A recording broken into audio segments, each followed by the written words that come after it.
Dr. Bug here. Have you ever found yourself swatting mosquitoes, bugged by a bug in the house or a vegetable garden? Of course, we've all had these experiences. Often, an adult's first reaction is to reach for bug killers or pest controls. But those controls don't just kill bad bugs, they kill good, beneficial insects. Chemicals land on surfaces that we might touch, and when it rains, runs off into the sewers, reaching our creeks and lakes. We can do better. Today, we are diving into the world of integrated pest management. I know that's a lot to say, but we're going to break it down into 5 easy steps. First of all, let's shorten that name and call it by its initials, IPM.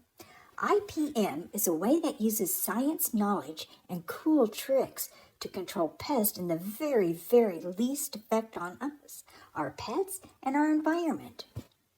As an entomologist, I've studied the insect life cycles and learned natural predators. These are the kinds of science facts that help develop the cool tricks to reduce pests, often without poisons. This picture graph shows you the 5 steps of IPM. The first step says to identify and monitor, and that means we are going to roll up our sleeves and become pest detectives. Keep your eyes open for any critters that might be pests. Look for the pest outdoors, in the house, or in the garden. Make it a fun thing to do with your family or friends. It just takes a few minutes each day to check for pests. Create your own adventure log of when you think you have found a pest and write down your clues. Where did you find it? Can you tell what it's eating? Is there damage you can see? Can you find its home? Maybe take a picture. Now, you must solve the mystery and identify your insect. It may take some doing, books from the library or website searching. And don't be surprised if you find your pest isn't your enemy at all. Many beneficial insects look frightening as nymphs or baby bugs. This is a ladybug nymph. It looks nothing like the friendly beneficial ladybug, and even as a baby, it is a fierce eater of aphid pests. As you do your research, take notes to record your insect's likes and dislikes.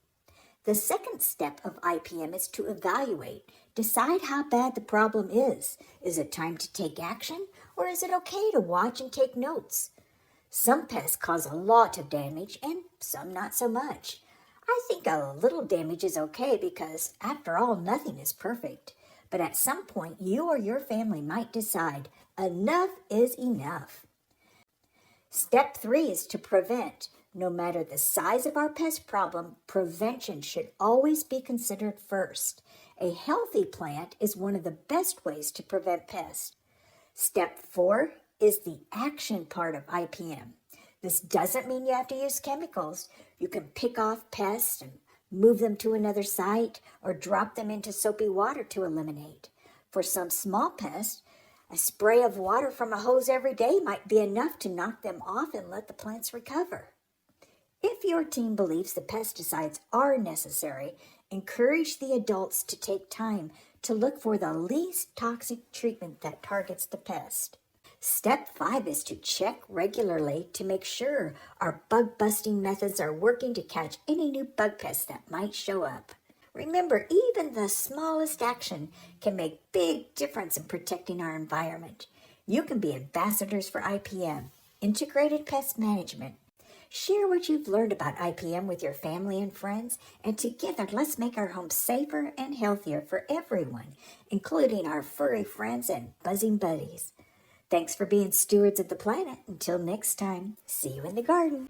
Ask Dr. Bug originates from the Kids Ask Dr. Bug column, written by Dr. Tamra Reall, horticultural specialist with the University of Missouri Extension.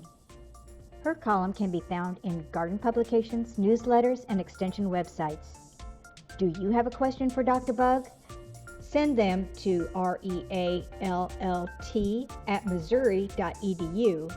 Put Ask Dr. Bug in the subject and include your name and age. Or ask your questions online at the address listed here.